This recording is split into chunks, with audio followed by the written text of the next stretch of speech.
I froze when I saw my wife leaving hand in hand with another man at the end of the company party, as if time had stopped just for me.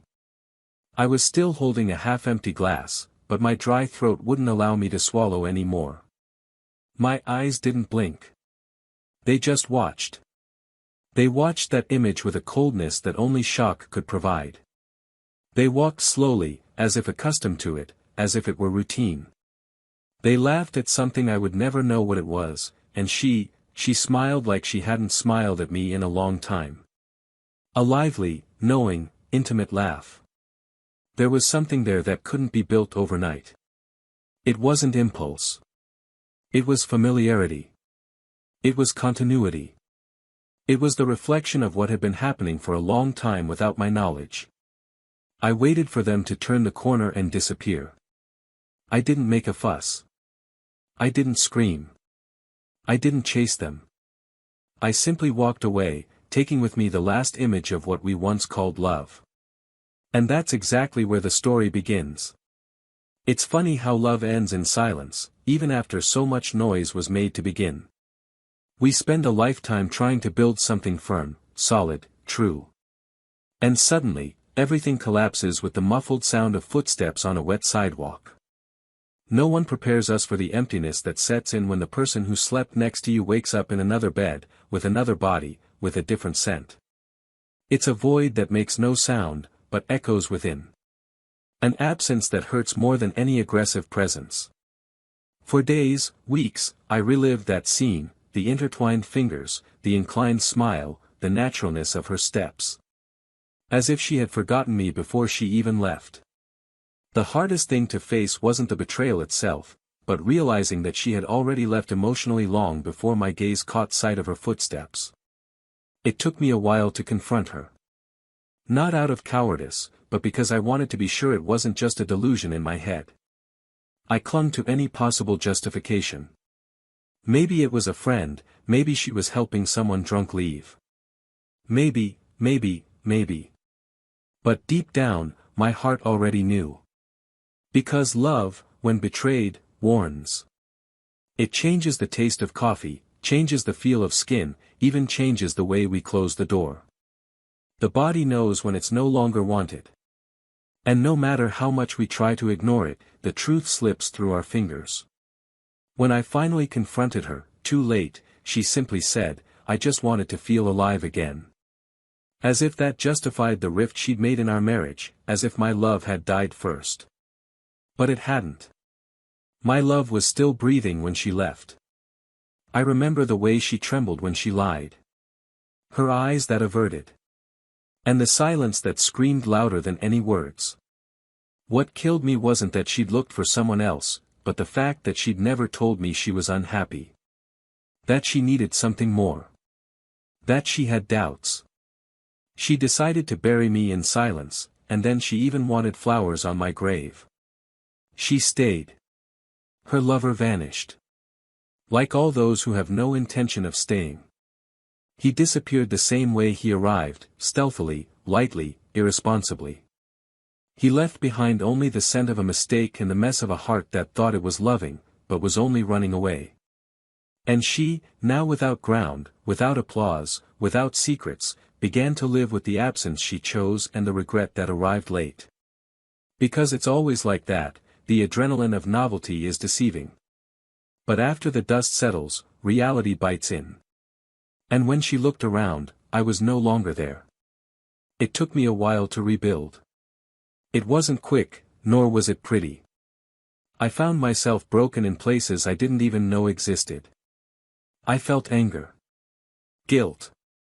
I felt inadequate. I felt ridiculous. I tried to understand where I went wrong. What was missing? I tried to find the reason for the abandonment within myself. But then I realized, it wasn't about me. It was about her. It was about how much she missed herself. And I couldn't have filled that hole, no matter how much love I gave. There are pains that not even love heals. There are voids that only those who carry them can try to understand. And sometimes, those who betray not because they lack love for the other, but because they lack love for themselves. And yet, that doesn't lessen the pain of those left behind. Little by little, a new love appeared. Not with the intensity of a gale, but with the constancy of a breeze. Someone with a calm gaze, who didn't compete with my silence, but walked beside it. Who listened to me patiently, without trying to mend my cracks. Who understood that affection is also respect, and that love is a choice, not an escape. With her, I learned that it's possible to start over without rushing. That it's possible to be loved lightly after being hurt so deeply. And then, when she reached out to me, I listened without anger. I forgave. Not for her, but for myself. Because forgiveness is the final point we put to move on with life with greater peace. And when she cried, saying she traded the certain for the uncertain, that she missed our laughter, our routine, our small promises, I simply said, I missed it too. But now, I don't miss it anymore. Time passed. And she remained there, trying to understand when she lost herself. Revisiting our old photos. Remembering Sunday afternoons, unfinished series, the way I covered for her without her asking. Trying to find where it was that killed that love she would give anything to have back today. But life doesn't give replays, it only teaches lessons. And when she tried to return, she found another man. Me. The same face, the same name, but different. And what she didn't know, was that on that very day of the party, before she walked through the door with another man, I had a little box in my pocket. I was going to ask her to renew our vows that night. The ring is still there. Not as a keepsake. But as proof that love, when not cherished, turns to stone. And now she will spend the rest of her life remembering that she exchanged true love, for a look that didn't last. But that wasn't the only thing she missed. Because some time later, alone in her new apartment, she remembered the first time I called her home. She remembered the night she slept on my chest and said she'd never felt so safe. She remembered the mornings I'd make her coffee just the way she liked it, even though she hated coffee. She remembered our comfortable silence, the kind where two souls rest together without needing to say anything. She remembered the stay I'd say even after bad days. And she realized, finally, that she'd never felt at home with anyone else again. And now, she just lives. But not the way she wanted. Because the worst punishment for betrayal isn't always being forgiven or not. It's realizing, over time, that the place you destroyed, was the only place where she was truly loved. And what she doesn't know yet, is that the person I'm with today has a secret about her. A secret that even I didn't imagine. And it's in that secret that everything changes. Welcome to the channel. Here, we don't romanticize and never condone any form of betrayal. The stories you'll hear are fictional, but the feelings are real, because the pain of someone who's been betrayed is more devastating than any ending. Each narrative reflects the consequences of thoughtless choices. Brace yourself, what's coming next is a shocking, intense, and unforgettable story. Enjoy listening. They met on a rainy November afternoon, inside a small bookstore where almost no one entered. He was looking for a gift for his younger sister, she was absent-mindedly leafing through an old novel with a faded cover. The encounter wasn't explosive, there were no stumbles or movie-like glances, but it was real. It was simple, as everything that truly matters tends to be. His name was Daniel, calm, observant, with a rare patience these days. He was the kind of man who listened more than he spoke, who showed affection in discreet details, the coat draped over her shoulders when it was windy, the care taken with her constantly discharged cell phone, the reminders to drink water during busy days. Her name was Laura, intense, direct, with an easy laugh that he found beautiful even when it came after bad jokes. They had different temperaments, but something between them worked like a silent balance. They complemented each other effortlessly, as if the universe had molded them for each other without haste. They started dating a few months later and soon became inseparable. They had a connection that went beyond words. It was the way she would rest her head on his shoulder during movie credits, or the way he always knew when she needed silence, not advice. Friends said they had the look of an old couple, the kind you see walking hand in hand, their hair already graying and their eyes still full of affection. And that was what Daniel wanted. Stability. Peace. A place where he could put down roots. Laura, on the other hand, had an unstoppable energy. She dreamed of seeing new places, having different experiences, experiencing everything life had to offer. But in Daniel, she found a haven. And for a long time, that haven was enough.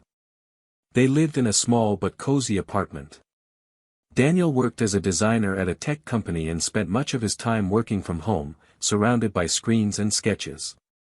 Laura worked in the events department of a renowned company, and her routine was much more chaotic. Meetings, clients, short trips, long hours on her feet. The difference in pace between them was never a problem, on the contrary, it brought a certain dynamic to their relationship. He balanced her impulses, she pushed him out of his comfort zone. When they were together, everything fell into place. Weekends were sacred, series marathons, impromptu dinners, board games she always won, and loud laughter throughout the house that seemed eternal. But like almost everything in everyday life, the details began to fade. First, morning kisses became just a hurried, good morning. Then, dinners together became snacks on the couch at different times. Late-night conversations gave way to fatigue, and spontaneous caresses were replaced by quick, automatic touches. It wasn't all at once, nor was it intentional. It was time, it was routine, it was life unfolding between two people who still loved each other but were beginning to forget how to show it. Daniel felt it. He didn't say it, but he felt it. He noticed that Laura was coming home from work more tired, but also more distant. She smiled less. She played with her cell phone too much. And sometimes, when he talked about his projects, she seemed to listen with only half-hearted attention. Still, he tried. He cooked her favorite dishes, even when she said he didn't need to. I saved reminders on her phone with loving phrases. He planned short trips, just the two of us, to quiet places. She thanked him, but with a look that was no longer the same. The truth is, deep inside, Laura missed something she couldn't name. A restlessness that grew with the months and that she tried to suffocate with work, with commitments, with busyness. It wasn't a lack of love. It was a lack of feeling something new. Something that reminded her she was still alive, that she could still surprise herself. But she didn't say it. She kept it to herself, because she knew Daniel was a good man, and hurting someone like that hurt more than any guilt. Her friends noticed the change. They asked if everything was okay, if the relationship still made sense, if she still saw herself with him in the future.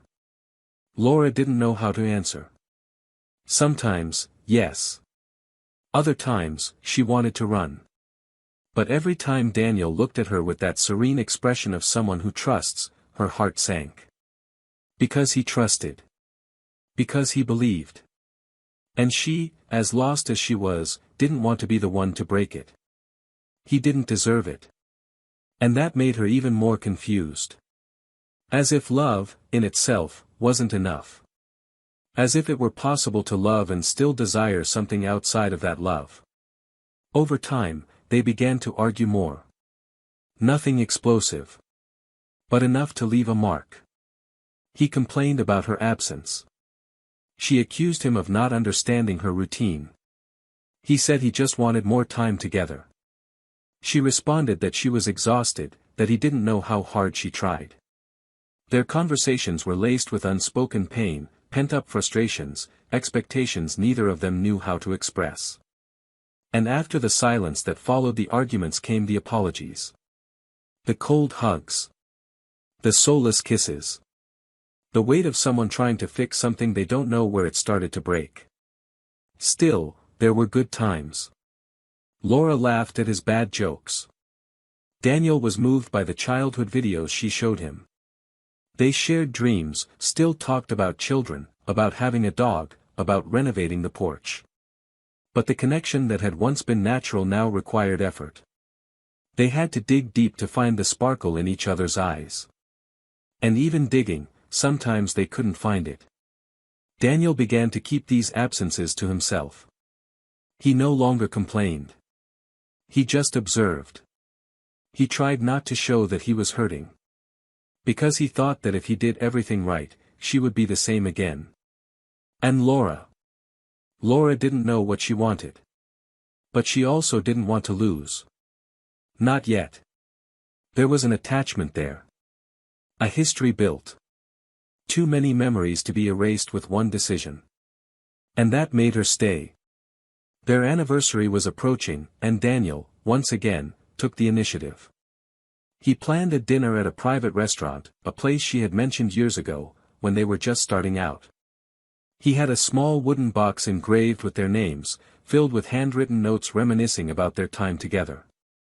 Small gestures, but full of meaning. He believed he could rekindle something. That there was still time. That love, even if weakened, could be rekindled if they both wanted it. But wanting isn't always enough when hearts are already heading in different directions, even if still holding hands. That night, Laura arrived late. She was beautiful, but with a tiredness in her eyes that he couldn't interpret. They talked, laughed, and toasted. Daniel handed her the box, and she opened it carefully, read a few notes, smiled, but didn't cry. He expected tears. He expected a tight hug, a sincere, "I love you," something to say she was still there. But what came was a light kiss and a, "Thank you, it's beautiful." Daniel swallowed his disappointment. And in that moment, something in him began to change. He didn't yet know what it was, but something was shifting. And perhaps the saddest part is this: sometimes, love ends without anyone saying it. It just changes places. And by the time one realizes it, the other is too far away to hear the call back. And Laura, even if she didn't say it, was already well on her way to that distance. But Daniel still believed. He still made plans. He still looked at her as if he saw a home. As if he saw the future. And that's precisely why that night remained. Because not all silence is peace. Sometimes, it's the prelude to an end that has already begun. The week began like any other, with the muffled sound of the alarm clock and the smell of the coffee Daniel made every morning, even when Laura rushed out the door and barely had time to take a sip. There was a routine between them that still persisted, like a repeated soundtrack in the background of a movie that has lost its meaning but still plays. He would get up earlier, organize the day's tasks on the kitchen whiteboard, answer emails, and check meeting times, while she rushed back and forth, blow dryer in one hand and cell phone in the other, torn between her makeup and the incessant messages. Their connection now consisted of practical reminders, notes on the bathroom mirror, or quick messages with shopping lists. Their eyes no longer met as often, and when they did, they seemed averted. Still, Daniel remained there, believing it was just a phase, a curve in the road that would soon return to a straight line. But the line was already breaking, even if he couldn't see it. Laura, for her part, felt a tiredness she couldn't explain. It wasn't physical, it was something deeper, more silent. She woke with a heaviness in her chest and a strange emptiness even on days when everything seemed to be going well. Work remained intense, goals were met, praise poured in, but she didn't feel satisfied. I was beginning to question whether this was truly where I wanted to be, not just professionally, but in life. The nights, once cherished, became just the end of another day. Daniel's touch, so familiar, now stirred an involuntary guilt in her, as if each affectionate gesture were a reminder of a promise she no longer knew she could keep. I still loved him, somehow, but it wasn't enough. What she was looking for, she might not even know, but she felt she wouldn't find it there. At the company, a new project emerged. A major corporate event that would bring together all departments, and Laura was one of the people responsible for organizing it. This meant longer nights, busy weekends, and a complete immersion in the work. Daniel supported her, as he always did. He told her she shone when she was involved in something big, that he admired her dedication, that he was proud of her. And she smiled, thanked him, but something inside her broke. Because that admiration only increased the weight of what she could no longer hide from herself. Project meetings began to become more frequent, as did encounters with the colleagues involved. Among them, there was someone new. A name that came up frequently in conversation, but Daniel didn't know. A face that appeared in some behind-the-scenes photos, but always in the background. Nothing flashy, nothing alarming. Just another coworker. But Laura knew. She knew the bond was growing, even if she denied it to herself. It began with innocent conversations, exchanging messages about the event, laughter between breaks, until the tone changed. The compliments became more personal, the glances lingered longer than they should have, and his presence became an escape from what she no longer felt at home. There was no plan, no calculation. It slipped away, as all betrayals do, ones that begin not with the body, but with the mind. Daniel remained the same. He continued trying, hoping, believing. And perhaps that was the detail that hurt Laura the most. The fact that he hadn't changed. The fact that he was still the same man who made her fall in love. The same man who called her home. But she was no longer the same. The day before the project's closing party, Laura arrived home late. She said there was a presentation rehearsal, last-minute adjustments, and that everything would be perfect. Daniel noticed a different perfume, sweeter, less familiar. He commented casually, as if trying to capture a detail, and she simply smiled, saying she'd received a new sample. That night, the two shared the couch, but not the silence. He tried to strike up a conversation, show her funny videos, talk about his niece who had started walking. She responded distractedly, her eyes more focused on her phone notifications than the world around her. When they finally retired for the night, Laura turned over and fell asleep too quickly, as if escaping his gaze was easier than facing what she knew she was doing. The party took place in a spacious hall, decorated with warm lights and soft music. Daniel arrived alone, hours after the planned start. Laura was waiting for him near the bar, surrounded by colleagues. Her red dress highlighted her skin tone, and the smile on her face was light, relaxed, almost girlish. He approached, and she greeted him with a short kiss, a cold hug. They spent much of the night chatting with other guests, laughing in different groups, as if they weren't there as a couple. When they danced together for a few moments, there was an exchange of glances that almost said it all. Daniel tightened his grip on her waist, trying to remember what united them. She reflexively pulled away seconds later, explaining that she needed to discuss something with the event coordinator. And he simply nodded, watching her disappear into the faces. It was past midnight when Daniel decided to leave. He was tired, uncomfortable, with the feeling of being in a place that was no longer his. As he crossed the side corridor of the ballroom, he saw Laura from afar. She was smiling. But not at him. She was holding hands with another man. It wasn't a casual greeting or a misinterpreted gesture. It was intimate, natural. They walked slowly, as if they didn't need to hide anything. Daniel's body froze, his eyes fixed on that image that didn't match what he'd believed until then. The world around him went silent, the voices turned to noise, and all that remained was the image of the woman he loved walking with another man out of the party, as if it were just another ordinary night.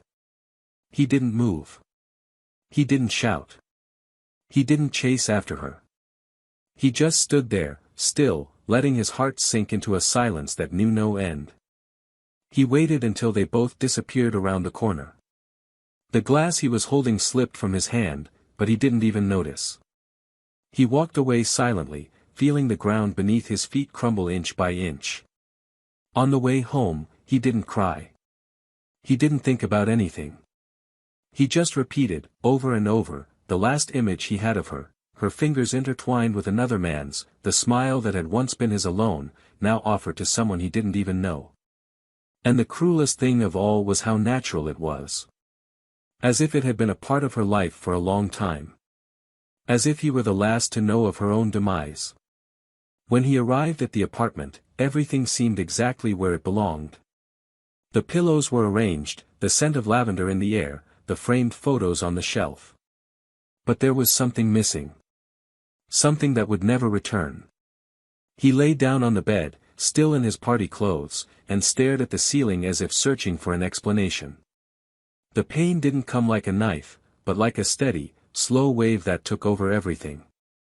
He tried to remember the last few weeks, the clues he hadn't wanted to see, the nights she'd been slow to arrive, the messages she'd quickly deleted. Everything made sense now. The distance, the exhaustion, the empty gaze. And yet, at the same time, it made no sense at all. Because he still loved her. He still believed. He still wanted to wake up and discover it was all just a misinterpreted nightmare. But it wasn't. The next morning, Laura arrived home as if nothing had happened. She held a coffee for him and told him the party had been a success. Daniel watched her. Every word, every movement. And for a moment, he thought he could pretend. That he could swallow the pain and carry on. But something inside him was already breaking. And when she went into the bathroom to shower, he knew. There was no turning back. But what Daniel didn't yet know, was that what he saw that night was just the tip of the iceberg of something much bigger. Something that would change not only the way he saw Laura, but the way he saw their entire story. A secret she'd hidden more carefully than the betrayal itself.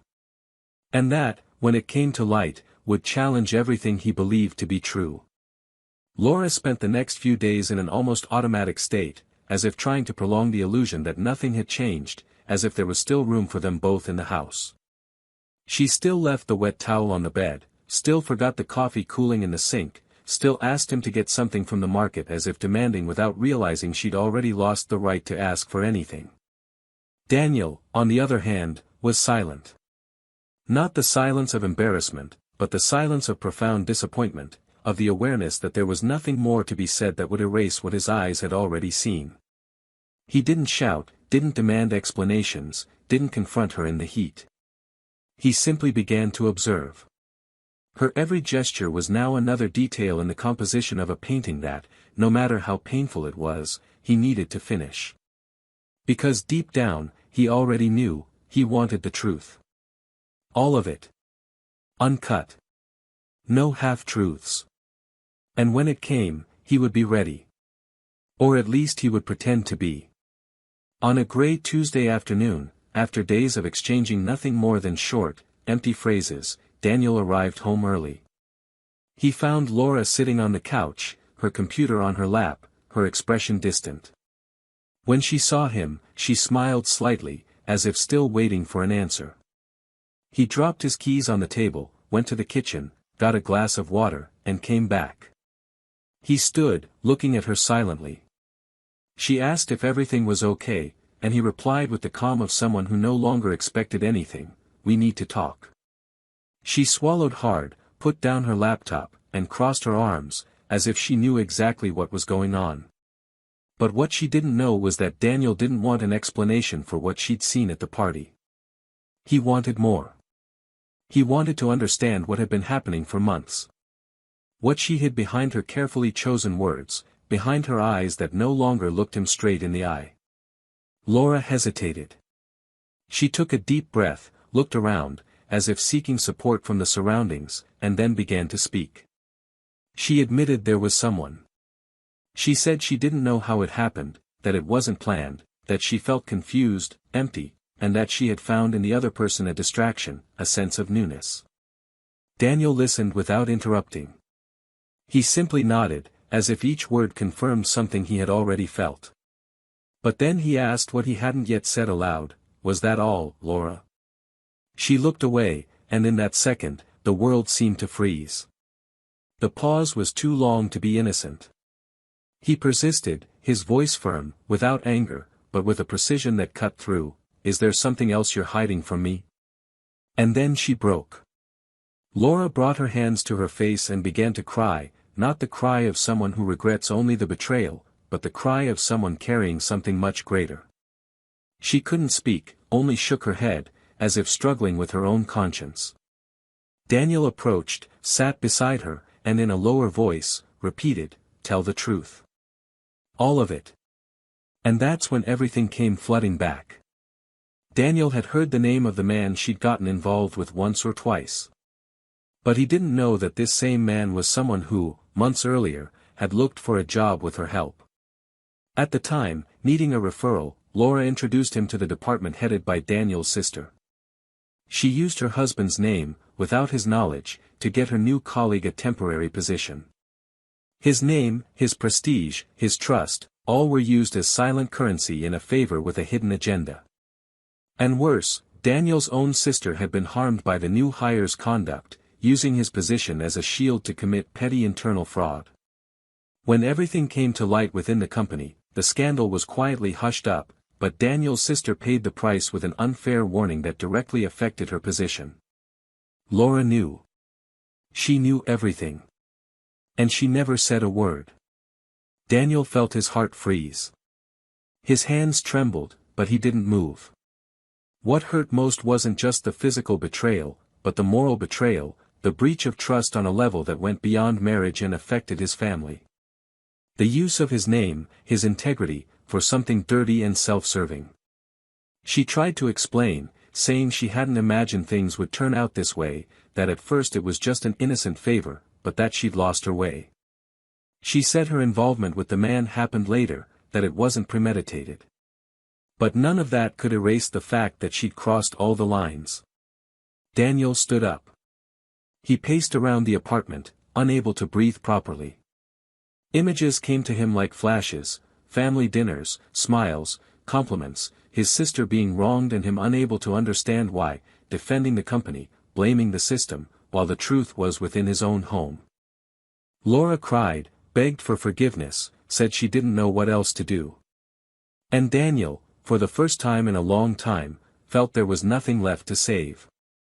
It was no longer just a relationship lost to time. It was an irreversible breakdown of what held everything together, respect. He sat on the floor, leaning against the wall, as if needing to hold on to something firm to keep from falling further. She approached, tried to touch him, but he pulled away with a light gesture, as if he no longer recognized that hand. He looked into her eyes and said, without shouting, without drama, "You didn't just destroy us, Laura. You destroyed who I was with you. And that I don't know if I can rebuild." That night, Daniel didn't sleep. He sat on the porch, staring at the dark sky, trying to understand when everything had fallen apart without him realizing it.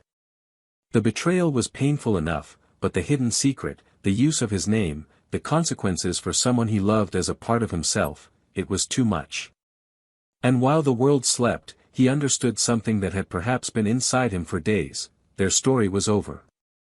Not because the love was gone, but because the trust was murdered. And Laura, now, would have to live with the knowledge that, through thoughtless choices, she had lost not only the man who loved her, but the right to be remembered lightly by him.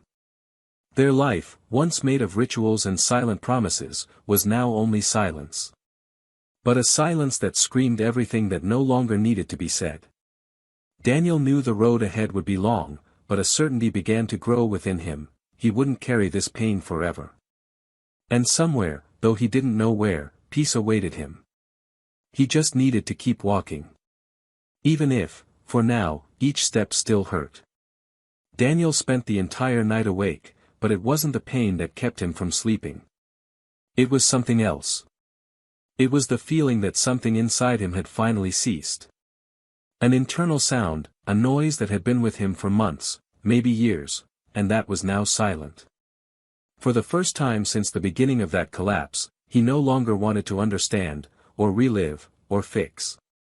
He simply wanted to get away, like someone abandoning a house in ruins before the roof collapses completely. The sky was already lightening when he got up from the porch chair, grabbed a small backpack, and threw in some clothes, his cell phone charger, his headphones, and a book he was half reading.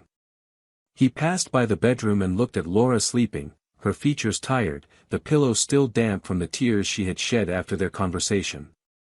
He said nothing.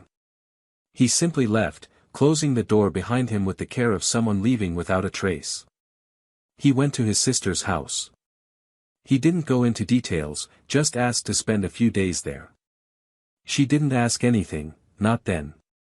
She simply welcomed him with a long, silent hug, the kind that holds the body together when the soul is on the verge of collapse. Daniel slept for hours that afternoon, exhaustion finally overcoming the turmoil. When he woke, he sat at the kitchen table and, with the late afternoon light streaming through the curtains, told her everything. Not just about the betrayal, but about the use of his name, the veiled manipulation, its impact on his sister's career. She listened silently, her eyes welling, and simply shook her head. There was no indignation, no surprise. Only a deep sadness. She said she'd suspected something was wrong, but never imagined it would come from there. From within the family. And that, somehow, it now made sense. In the days that followed, Daniel sought refuge in what was still solid, his profession, his oldest friends, his sister, and, above all, Laura's absence. Her silence was an unexpected relief. She didn't seek him out. She didn't call, didn't text, didn't try to explain anything further. And that spoke volumes. It was as if even she knew there was no room for redemption, not now. But time has a strange rhythm when everything falls apart. Weeks pass, and suddenly, the initial impact fades, making way for deeper questions. And so it was that, after almost a month, Daniel received a message from Laura, asking to talk. She didn't insist, simply asked if they could see each other. And he accepted. Not out of longing. But out of respect for what they'd experienced. Because there was a story there, and it deserved to be concluded with presence, not omission. They arranged to meet in a quiet park, where they used to walk when they first started dating. Laura arrived first.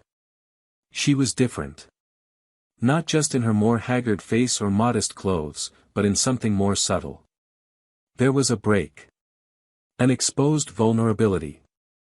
When he approached, she didn't smile. She just lowered her head and took a deep breath.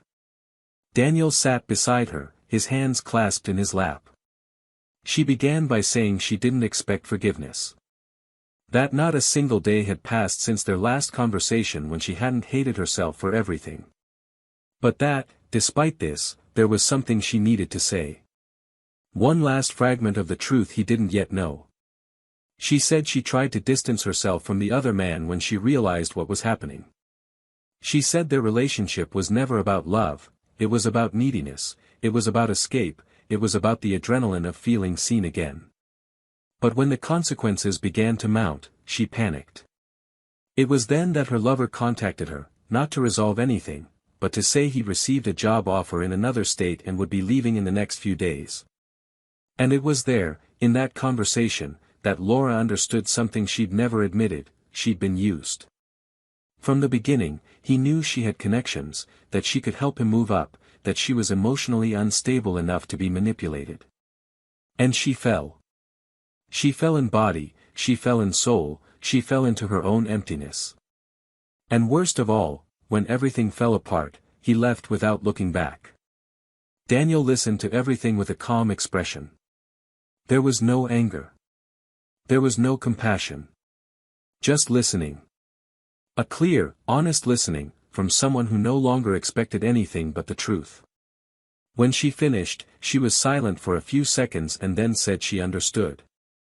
He understood that she was lost, that she was hurt, that she had made bad decisions trying to find herself again. But that didn't undo what she had done to him, to his sister, to his name, to his trust. And now, the reason didn't matter.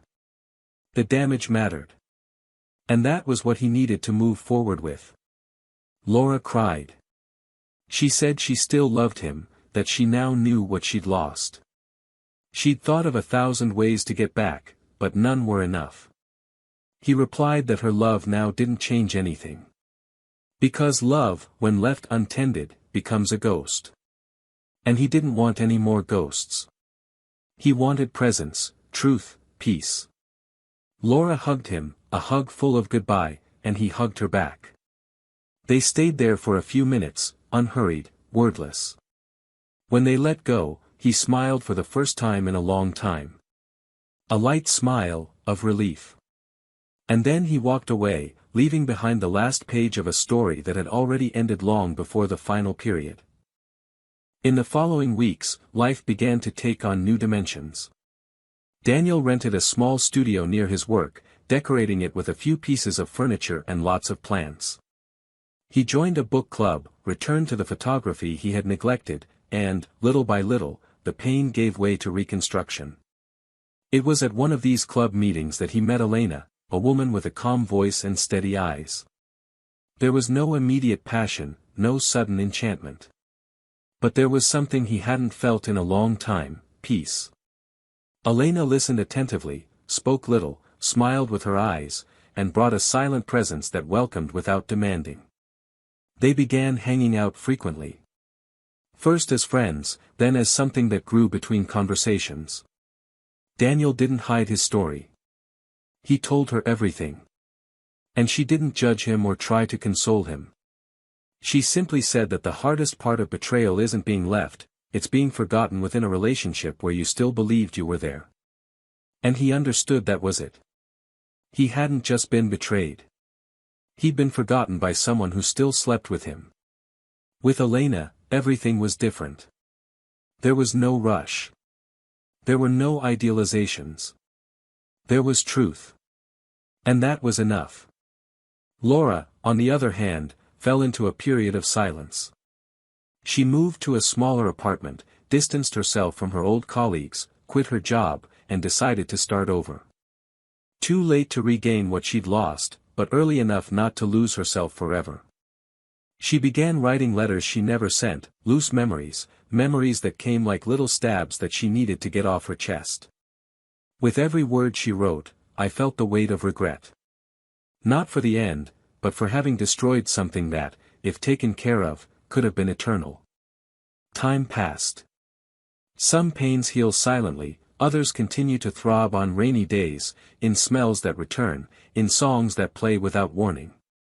Daniel learned to live with the scars, but he never again gave up his respect.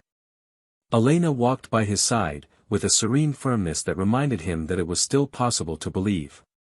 And it was on a random Sunday, as they walked hand in hand through a street market, that he stopped in front of a bookstall and saw an old edition of that novel that, years before, Laura had been leafing through in the bookstore when they met. He picked up the book, smiled, and simply said, "It's curious how some stories end long before the end."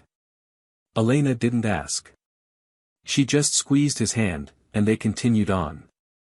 Because sometimes, moving on is the bravest way to start over. And deep down, that's what Daniel had learned: love may end, but what can never end is self-respect. And those who choose absence must learn to live with the void they've created. After their encounter in the park, something inside Laura broke in a way she could no longer hide, even to herself. Daniel's silence, though polite and serene, weighed more heavily than any scream. His absence, for the first time, felt absolute. He was no longer a body sleeping in another bed or a blocked number on her phone screen. He was a real past, a constant reflection of the choice she'd made and the consequences that now nipped at her heels. She returned home dry-eyed, as if even tears were no longer an accessible resource. She sat on the couch and stared at the space that had once been divided, but now screamed loneliness in every corner. The photos had disappeared from the shelves. The mugs, which once came in pairs, were now mismatched. Daniel's belongings had disappeared without fanfare, like everything he did, silently, but with impact. The routine dragged on at a pace that was at odds with the world's time. Laura wandered through her own days, trying to reconstruct some meaning from what was left. She tried to return to writing in her diary, a pursuit she had abandoned years before. The pages now contained more regret than memories. The guilt, which had previously come in waves, was now constant. There were no longer enough distractions. Her lover had disappeared as if he had never existed. No message, no attempt to reconnect. She discovered, through social media, that he was already in another city, in another position, with another woman. He didn't even mention the past. And this indifference, this lightness with which he turned the page, was perhaps the cruelest blow. She realized then that she had surrendered her story, her name, her home, for someone who didn't even consider her name relevant. And the weight of it was beyond words. Laura began avoiding places she frequented with Daniel. She changed her commute to work, declined invitations from mutual friends, and even distanced herself from her own family. Not out of overt shame, but because she no longer knew how to fit into the world she had once been a part of. Her mother, in a quick phone call, tried to understand what had happened. But Laura simply replied that she needed time. Time was all she had now, though she didn't know what to do with it. The apartment, once full of life, now felt like a stage set for someone who no longer existed. The objects remained in the same place, but they no longer belonged to anyone. She stopped cooking, stopped tending the plants, and let the furniture gather dust. It was as if her life force had been trapped in that last conversation in the park, along with the hug that, more than a goodbye, was proof that she didn't deserve the love she once received. On the other side, Daniel walked at a pace that blended reconstruction and caution.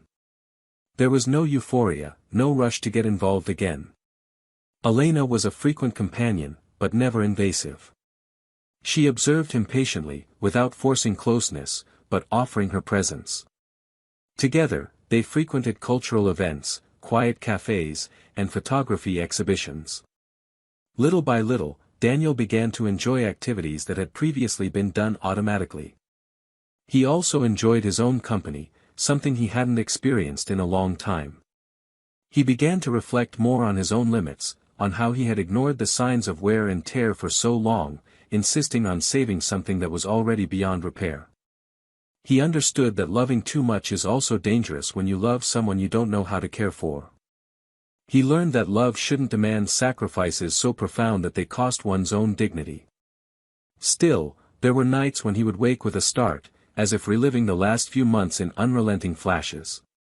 At these times, he would walk to the porch, sit in silence, and watch the distant hustle and bustle of the streets. It was in these moments that he thought most about everything that had been. Not with longing, but with wonder. Wonder at having lived a story that now seemed so distant from him. Laura appeared in these memories with blurred lines. No longer as the woman he loved, but as the woman who failed to cherish that love. The pain gave way to lucidity. And lucidity, to relief. Because there was no longer any desire to return. Only the certainty that he had done what he could. And that was enough. On a rainy Saturday, Daniel received an unexpected call from his ex-mother-in-law. It was short, restrained, and her voice choked.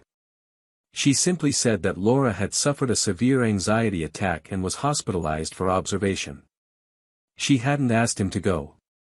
She simply felt the need to let him know. Daniel hung up the phone and stood still for a few seconds. He took a deep breath, took a sip of water, and went to the window. Outside, the world went on. Cars passed, people ran with umbrellas, children played on the sidewalks. Everything was alive. He was too. For a moment, he considered going.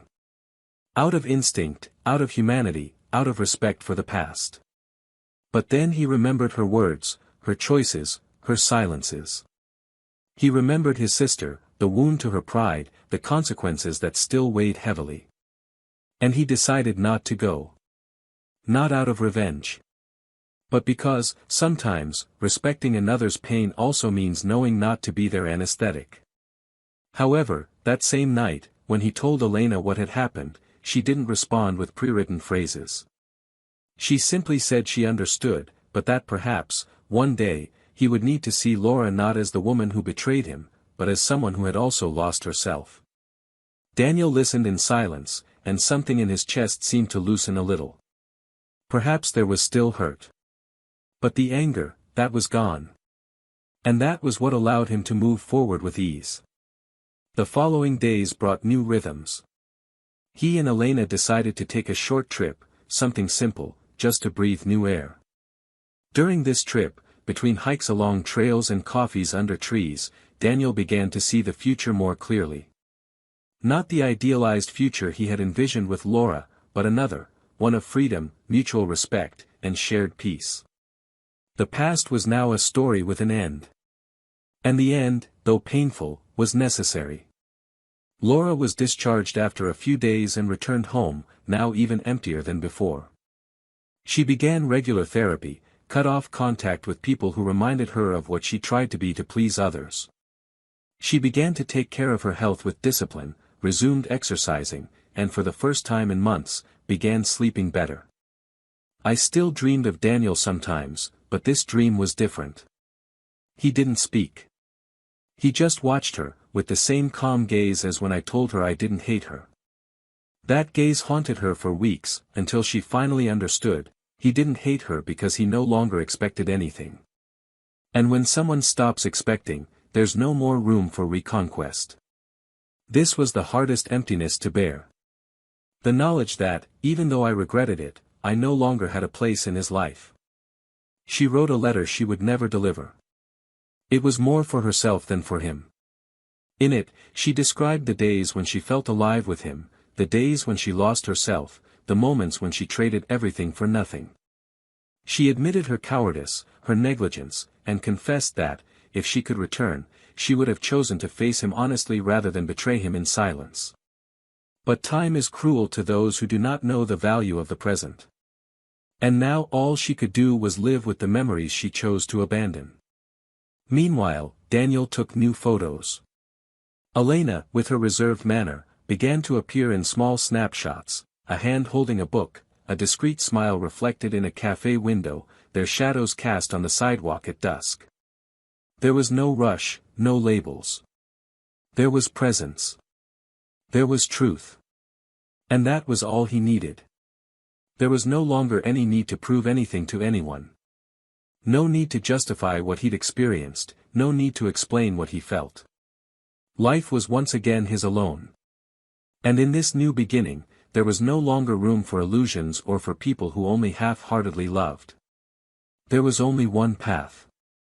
And he was finally walking it on his own 2 feet. Summer was approaching with its abundant light and longer days, but Laura felt time dragging on, as if each hour demanded a superhuman effort from her to continue. It was no longer about crying or blaming herself, but about facing an existence that was now rewriting itself without direction. The past months had forced her to look at herself as never before, to face the ruins she had left not only in others, but in herself. For the first time in a long time, she began attending a support group for people who had faced destructive breakups. There, among strangers who courageously spoke about their failures, she recognized parts of herself that could still be saved. A white-haired man said in one of the circles that sometimes the true punishment of a betrayal comes not from without, but from the echo that lingers within, in the memories that refuse to die. And Laura understood that Daniel's silence, though cruel, was also the chance he gave her to rebuild herself without having to carry her on his shoulders. At one of these gatherings, she met Vera, a middle-aged woman who had destroyed her own marriage by falling in love with someone younger. Her pain lay not only in the loss of her husband, but also in the estrangement from her children, who began to treat her coldly. Vera told Laura, one particularly difficult afternoon, that regret was like walking with stones in your shoes. You keep going, but you feel the weight with every step. These conversations made her realize that moving on wasn't about forgetting what happened, but learning to walk with what was left. And that was when, almost without realizing it, Laura began to come back to life. She began taking a creative writing course, resumed reading the books she'd been piling up for years, and began writing short pieces, memoirs disguised as fiction.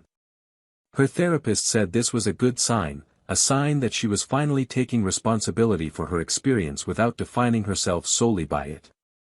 Across town, Daniel's life was moving at a different pace.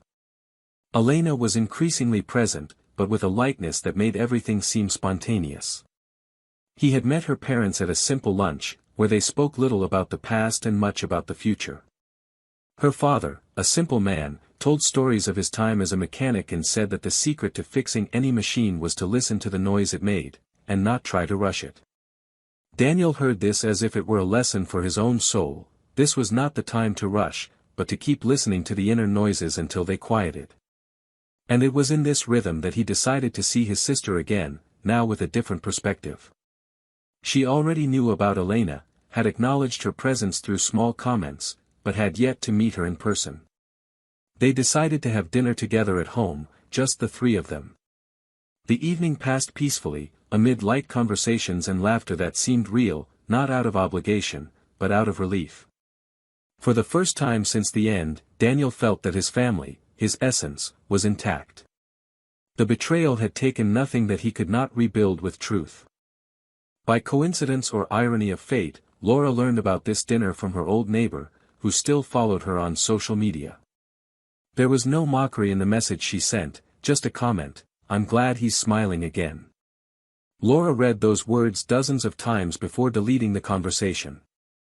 She realized that, even without him, Daniel still occupied spaces she could no longer reach. And that hurt in a different way. Not out of jealousy, but because she knew his smile no longer had anything to do with her. His smile was now peace, not a memory. One Saturday morning, while walking through the craft fair near her neighborhood, Laura bumped into a woman who looked vaguely familiar. They exchanged a brief glance, a polite apology, and continued on their way. Minutes later, she recognized her. It was Daniel's sister. Her heart raced, but she didn't back down. She respected the space, didn't force a conversation that might not have been welcome. However, later, writing in her notebook, she recounted the scene in detail. She said that, as difficult as it was to accept, some presences had to become ghosts for us to learn the value of absence. And that absence, now, was her harshest teacher. 2 months later, Laura was invited to participate in a short story anthology curated by independent authors.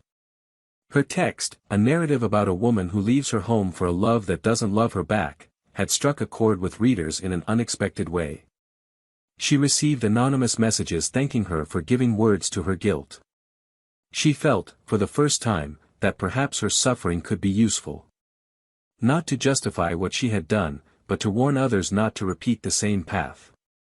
Art, now, was her way of apologizing to the world. And it made her feel that dignity was still possible even amidst the rubble. Meanwhile, Daniel and Elena decided to travel together. They went to a historic town surrounded by mountains, where time seemed to slow down. They rented a small house with a flower garden and a balcony overlooking the horizon. On a particularly quiet afternoon, they sat together on the grass. Elena read a book, and Daniel watched her silently. There was no urgency, no anxiety. Just a real presence, his whole body there. He touched her lightly on the arm and said bluntly that he was grateful. Not only for her, but for everything he had experienced before. Because chaos had taught him to recognize peace. Elena smiled, closed the book, and replied that the most beautiful thing about love was this, not to erase the past, but to show that there is still a future. Upon returning from that trip, Daniel found a letter in the mailbox. No sender, just his handwritten name. He recognized Laura's handwriting immediately. He didn't open it. He left it on the table for days, until, one sleepless night, he finally read it. The words were heavy, but they didn't beg for return. They spoke of regret, of awareness, of learning. She said she never expected forgiveness, but that she needed him to know she was trying to be a better version of herself. She said she loved him, even when she lost him, and that she now understood that love is not enough if it isn't treated with respect. She concluded by saying she hoped he was happy, and that he taught her more about love by leaving than by staying. Daniel read it, took a deep breath, and put the letter away. He didn't reply. But he didn't throw it away either. Because part of moving on is understanding that not every ending has to be violent. Sometimes, true justice comes from the silence life offers as an answer. And he was at peace with that. Now, the sound coming from within was different. It was one of lightness. Of someone who had walked through dark places and learned to escape without needing to destroy anyone else. The past had taught him lessons. The present was flourishing. And the future, he was still writing the future, one step at a time. Time passed as it does when life waits for no one. Silently, swiftly, and relentlessly. Months after that last trip, Daniel found himself in a new cycle, so different from the previous one that even his memories seemed to belong to another existence. He had accepted an invitation to coordinate a design project in a coastal city, something he would never have considered long ago. It wasn't about escaping, but about expanding, breathing an air untainted by the same memories. Elena followed him, not as an emotional crutch or a substitute for the past, but as a partner on the road, someone who built a relationship with him based on truth, presence, and mutual respect. They shared a serene daily life, without grand promises, but with conscious decisions made with the maturity of those who already know what they don't want to repeat. The wounds became scars, visible but harmless, like maps of the journey they both took before meeting. Elena knew everything. And even knowing, she chose to stay. Because true love is made of choices made with eyes wide open. Daniel no longer felt anger or hurt. Only a strange kind of gratitude. Not for having been hurt, but for having learned to rise without carrying the weight of those who had knocked him down. Sometimes he still remembered the past, not with pain, but with clarity. It was impossible to completely forget a story that began with true love, but it was also impossible to ignore how everything had transformed when respect was set aside. Certain memories surfaced in fleeting dreams, in unexpected scents or old songs, but now they passed like the wind. He felt them, acknowledged them, and let them go. The present was too powerful to be overshadowed by any shadow. And he had Elena, his job, his routine built with dignity. He no longer needed answers. Peace was the greatest answer of all. Laura, on the other hand, was at a different end of her rope.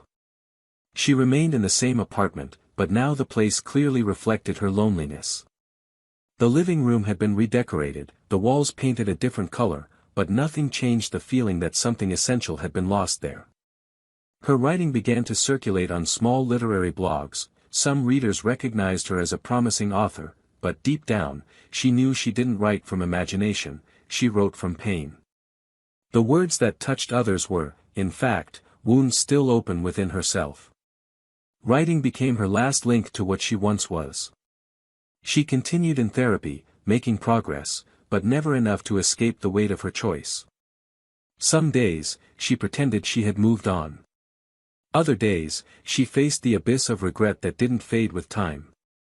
One afternoon, after a short talk on literature she gave at a community library, Laura was approached by a young woman holding one of the short stories she had published in a collection.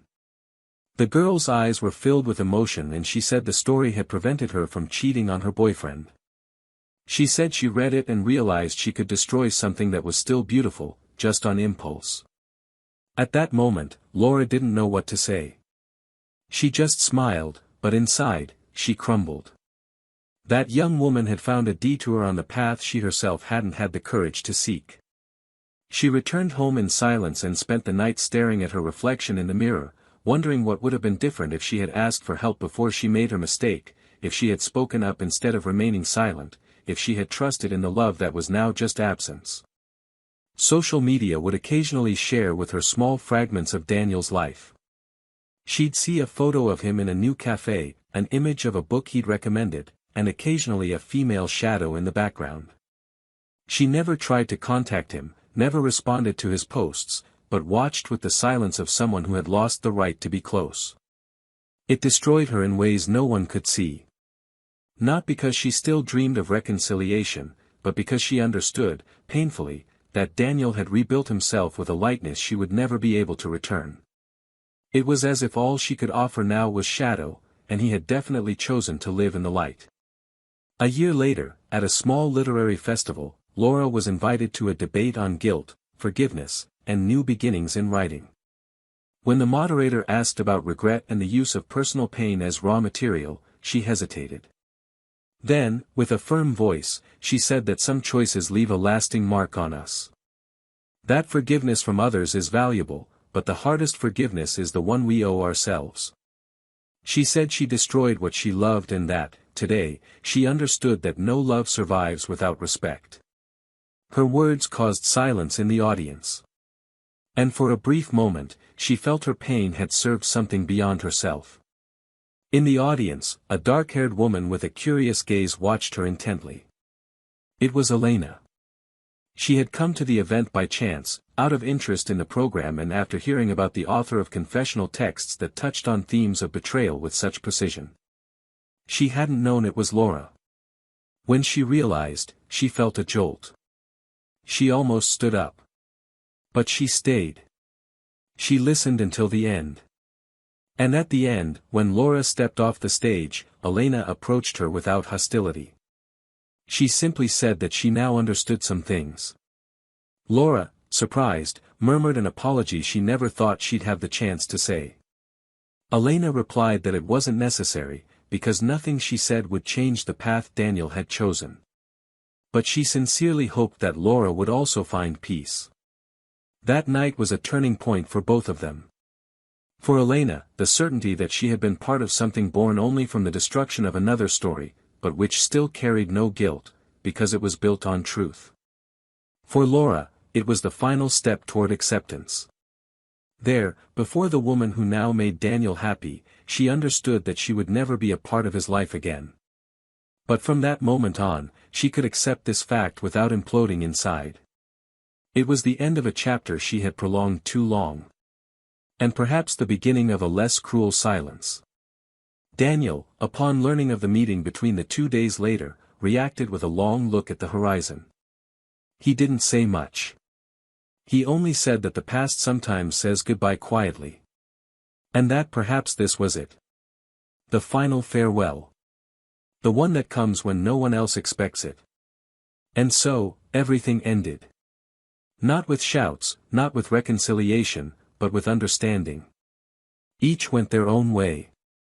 Laura continued writing, becoming a respected author for her courage in transforming guilt into awareness.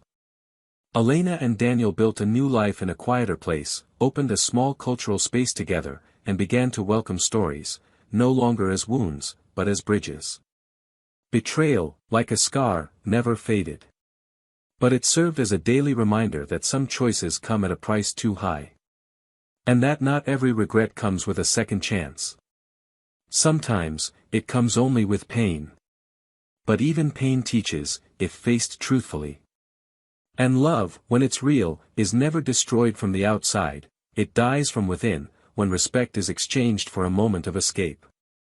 If you've made it this far, please comment on what you thought of this story. What touched you most? What would you do differently? Your opinion is very important to us. And if you're not yet subscribed to the channel, subscribe now to continue following stories like this, intense, real, and deeply moving. This story is a reminder that betrayal isn't just a passing mistake, it's a silent earthquake that shatters homes, disintegrates memories, and leaves invisible scars on those affected. It's not worth it. A thoughtless choice can cost everything. And the worst part isn't what's lost, it's who's lost. Here on the channel, we make it clear, we do not support any kind of betrayal. Here, truth matters, loyalty matters. And love is only valid if it's whole.